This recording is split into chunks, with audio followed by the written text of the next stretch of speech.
travels in the positive direction in a straight line on a level road. During the first 4 seconds of its motion, the average velocity is 6.25 meters per second. How far does the car travel in the first 4 seconds? So it's always helped me to draw out a sketch, and then we want to identify what our given information and what our unknown information is. From there, you'll be able to find out what formula you need. So looking at this problem, we're given 4 seconds for our time. We're given the average velocity is 6.25 meters per second. And then it wants to know how far. So that's a distance measurement.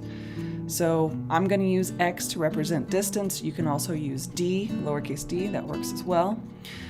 So the formula that's going to best suit our needs would be the average velocity formula, which is delta x divided by t is equal to your average velocity.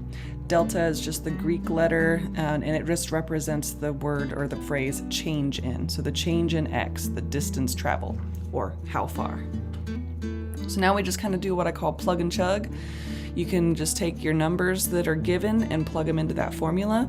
You've got 6.25 equals delta x divided by 4 seconds, and then you can just multiply both sides by 4 to get delta x by itself, and then you get delta x is 6.25 times 4, and that gives you a value of 25. Your units would then be meters because we're looking at distance, and our speed value was given in meters.